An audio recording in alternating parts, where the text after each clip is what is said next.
उसको साधुवाद दो, ये उसको धन्यवाद दो, ये उस पर उसकी कृपा हम पर हुई है।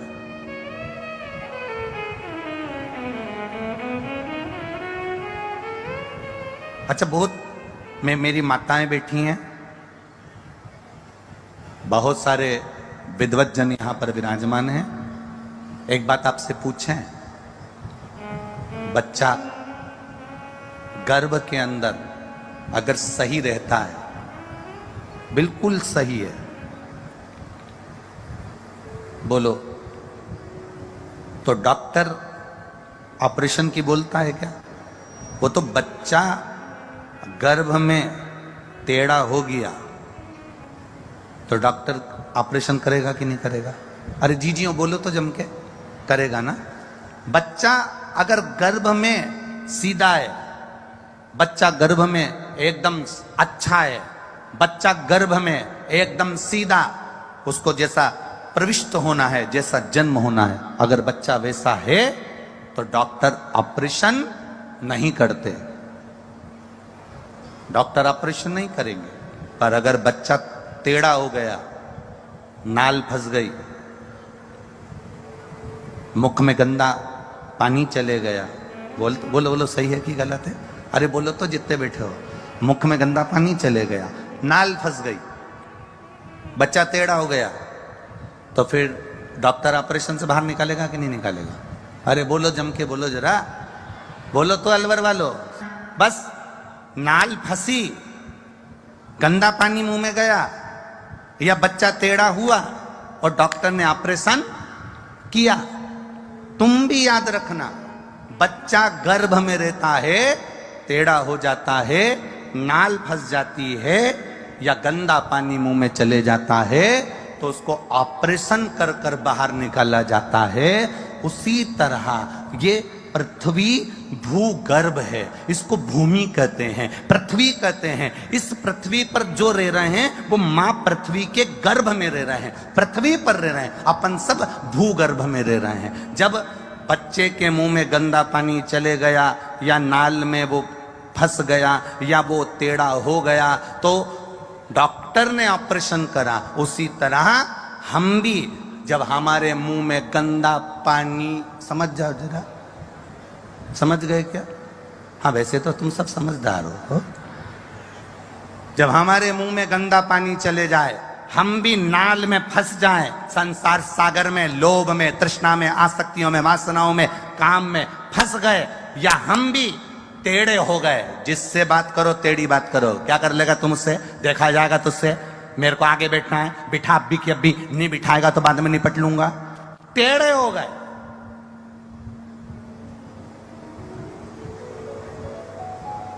गंदा पानी मुंह में गया, नाल में फंसे, काम लोभ आसक्ति वासना तृष्णा में, और टेढ़े हो गए हम लोभ में, कहीं हमारे विचारों में, कहीं हम अहंकार में, कहीं तृष्णा में, कहीं आसक्ति में हम टेढ़े हो गए। तो फिर वो परमात्मा भी ऑपरेशन करना जानता है, और ऐसा ऑपरेशन करता है कि फिर कहीं का नहीं छोड़ता, फिर दर दर रोता फिरता है। इसलिए सावधान रहें। जो बच्चा माता के गर्भ में ठीक रहता है, सीधा रहता है, नाल में नहीं फंसता, गंदा पानी मुंह में नहीं जाता, वो बच्चे को ऑपरेशन से नहीं, उसकी नॉर्मल डिलीवरी होती है, वो साधारण तरह से जन्म ले लेता है। उसी तरह संसार सागर में आने के बाद जो गंदे पानी को पी रहा है, गलत आसक्तियों में फंसा हुआ है, काम लोभ आसक्ति तृष्णा में, चोरी निंदा बुराइयों में फंसा हुआ है, जो टेढ़ा टेढ़ा चल रहा है, अहंकार में, लोभ में, आसक्ति में, काम में, क्रोध में, जो टेढ़ा चल रहा है, फिर वो परमात्मा उसका ऑपरेशन करना जानता है। वो भी बहुत बड़ा डॉक्टर है, उसके बराबर दुनिया में कोई डॉक्टर हो ही नहीं सकता। जब वो ऑपरेशन करता है, तब दुनिया का एक एक व्यक्ति आंख में आंसू भर कर रोता है।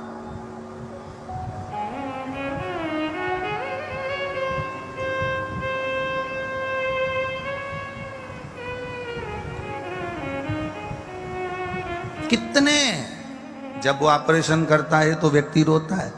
कोरोना महामारी को उठाकर देखिए, उसने ऑपरेशन करना चालू करा था, आंखों में आंसू सूख नहीं रहे थे।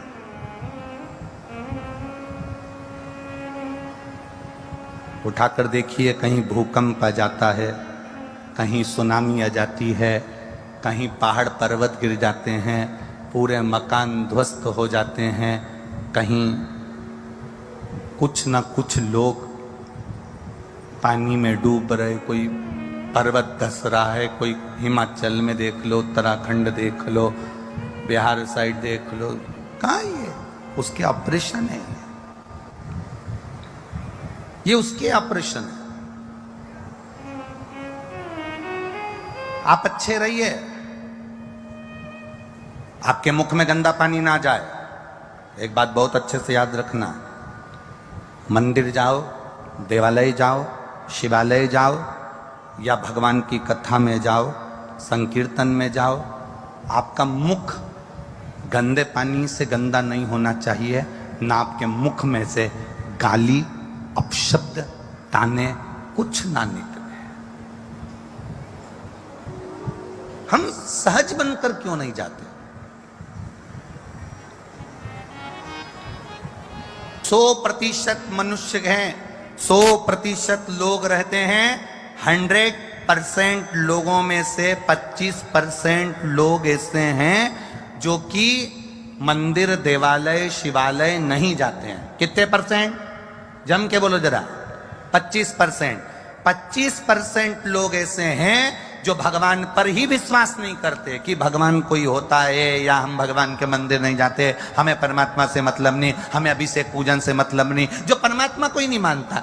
25% ऐसे हैं जो मंदिर, देवालय, शिवालय, तीर्थ नहीं जाते। 25% ऐसे हैं जो भगवान पर भरोसा नहीं करते, विश्वास नहीं करते। हाँ, देखा जाएगा, हमें भगवान पर भरोसा नहीं। भगवान क्या होता है, भगवान कौन है, भगवान क्या है? तो 25% ऐसे हैं जो भगवान पर भरोसा नहीं करते। 25% ऐसे हैं जो 24 घंटे परमात्मा की, धर्म की, संस्कृति की, सभ्यता की और एक दूसरे की और माता पिता की निंदा में भी लगे रहते हैं। बचे 25%, और जो 25% बचे हैं वो ये अलवर की कथा में दिख रहे हैं। बस समझ लो कि आपकी भक्ति कितनी है।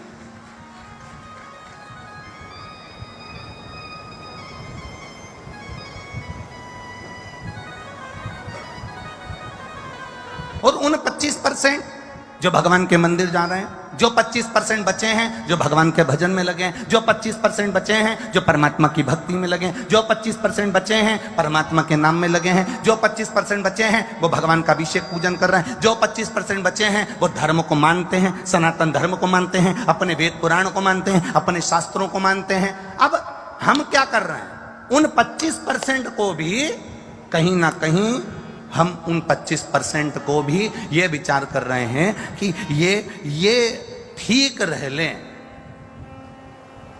तो हम उनको भी विचार कर करके उन पर कुछ ना कुछ ऐसा प्रभाव कर दें, ऐसा दबाव बना दें, 25% भी और कटते चले जाएं। क्या मतलब? भक्ति में जोड़ो लोगों को। संसार में आए हो ना, इस शरीर की सदुपयोगता जानिएगा। पहले कथा में कहा था, आज फिर कह रहे हैं। तुम लोगों के पास में गाड़ी है कि नहीं? 2 व्हीलर 4 व्हीलर बोलो, जम के बोलो जरा। सबके पास है 2 व्हीलर 4 व्हीलर है? किसी के पास 4 व्हीलर होगी, किसी के पास 2 व्हीलर होगी। है? यहां से जाओ अपने घर के लिए, तो यहां बाहर निकलोगे तो एक बहुत बड़ा पानी का नीचे खड्डा है, उसमें गटर का पानी भरा हुआ है। उस गटर के पानी को तुम्हारी गाड़ी के पेट्रोल टैंक में डाल लो,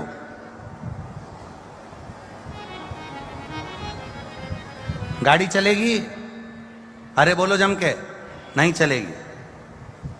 गटर के पानी को 50 लाख की गाड़ी में डालो, गटर के पानी को, नाली के पानी को 25 लाख की गाड़ी में डालो, गटर के पानी को, नाली के पानी को 10 लाख की 4 व्हीलर गाड़ी में, 50,000 की 2 व्हीलर गाड़ी में जरा डालकर देखना। तुम 50,000 की गाड़ी में, 10 लाख की गाड़ी में, 50 लाख की गाड़ी में जब तुम गटर का पानी नहीं डालते, तो ये करोड़ों की गाड़ी में ये गंदा नाली का पानी क्यों डालते हो?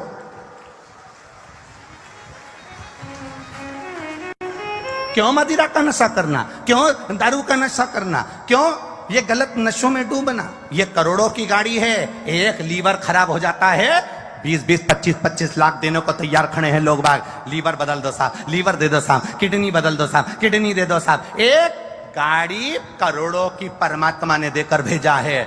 इस गाड़ी की कीमत को जिस दिन तुम समझ गए, इस गाड़ी की कीमत को, तुम एक जरा सा 10,000 का मोबाइल पर स्क्रीन गार्ड चला के चल रहे हो और रोड पर चल रहे हो तो पुलिस वाले बार बार कह रहे हैं हेलमेट लगाओ, सीट बेल्ट लगाओ, हेलमेट लगाओ, सीट बेल्ट लगाओ। उनका काय का फायदा? फायदा तुम्हारा है, पुलिस का फायदा नहीं है। तुम्हारे हेलमेट लगाने से, सीट बेल्ट लगाने से पुलिस का फायदा नहीं है, फायदा तुम्हारा है। उसी तरह गटर का पानी नहीं पियोगे, गंदा पानी नहीं पियोगे, नशा नहीं करोगे तो उसमें तुम्हारा फायदा है। ये गाड़ी नहीं तो बेकार हो जाएगी, एक दिन घर पर पड़ी रहेगी, उस गाड़ी का कोई मोल तत्व नहीं रहेगा। सड़ रही है गाड़ी, पलंग पर पड़ी है, बच्चे ले जाएंगे, बिठाकर डॉक्टर को दिखाएंगे, लाकर पटक देंगे, दवाई वाला दवाई दे देगा, सिस्टर तुमको इंजेक्शन लगा देगी, पर गाड़ी तो पलंग पर पड़ी है ना। क्या काम की? वो भंगार की गाड़ी जिसकी कोई कीमत ही नहीं है।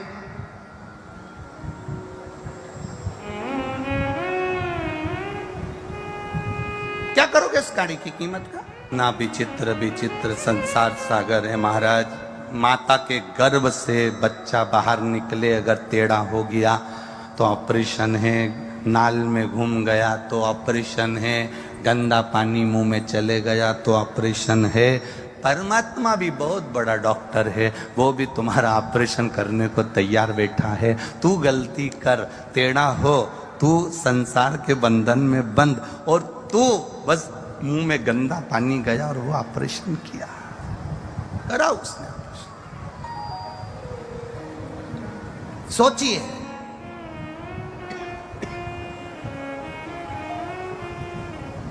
उसको धन्यवाद दो।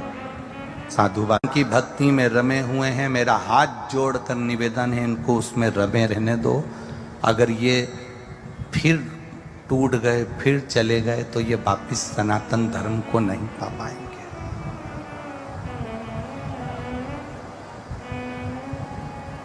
भक्ति करो। मेरे ओगड़दानी ने अविश्वास के कारण सती का त्याग किया था। ये त्याग शिव महापुराण की कथा है, इसमें त्याग हो। शिव जैसा त्यागी संसार में नहीं हुए। लोगों ने बदनाम करा है मेरे महादेव को, दुनिया के लोगों ने मेरे महादेव को बदनाम करा कि वो गंजेड़ी है, गांजा पीता है। दुनिया के लोगों ने मेरे महादेव को बदनाम करा कि वो भांग पीता है, भंगेड़ी है। कई लोगों ने तो फोटो बना दिया, पार्वती जी भांग घोट रही है और शंकर जी को लोटे में दे रही है। कई लोगों ने फोटो बनाया, पार्वती जी भांग घोट रही है, लोटे में भर कर दे रही है।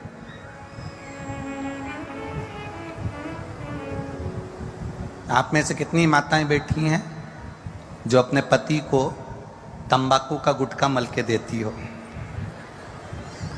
बोलो री बोलो, जरा जम के तो बोलो। इतनी बैठी है, लाखों की संख्या में आप लोग आए हो। ईमानदारी से बोलना, कितनी माताएं जो अपने पति को तंबाकू का गुटखा मल के देती होगी? लो खाओ, एक नहीं मिलेगी इसमें से। जब मेरे भारत की माता अपने पति को तंबाकू खाने को नहीं देती तो मेरी पार्वती माता महादेव को भांग कैसे दे सकती है? जरा विचार करिएगा।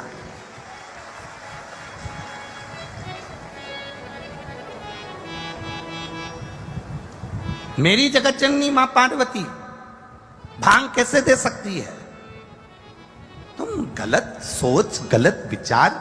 शिव को जाने ही नहीं लोग, शंकर को पहचान ही क्या कर रहे हैं? आज के जमाने में लोग शंकर को कहां पहचान रहे हैं? शंकर कौन, शिव कौन? शिव महापुराण की कथा कहती है शिव हमारी श्वास, शिव हमारी धड़कन, शिव हमारा पिता, शिव हमारा बाबुल, शिव हमारे घर का बुजुर्ग, शिव हमारे घर का दादा, शिव हमारे को संभालने वाला विश्वनाथ, वो शिव हमारा पिता है, वो शिव हमारा दादा है, वो शिव हमारा पिता का ना कहां लोगों ने, बस ब्रह्म में जी रहे हैं, भगवान के ब्रह्म में हम जीना चाह रहे हैं, बस ब्रह्म में जी रहे हैं, ऐसे जाना, ऐसे करना, वैसा करना, पर ये पहचान नहीं पा रहे कि हम शंकर के होंगे कैसे, हम शिव को पहचाने कैसे, हम शंकर को जाने कैसे।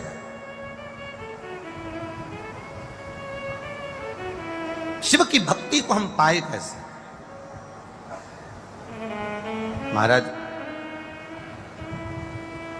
चांदी की रकम काली पड़ जाती है ना, तो मेरी माताएं बड़ी समझदार है, उसको निकाल के और वो पाउडर से ऐसी ऐसी घिसती है, तो चांदी की रकम सही हो जाती है। तांबे का लोटा काला पड़ जाता है ना, तो उसको भी घिस देती है, तांबे का लोटा अच्छा हो जाता है।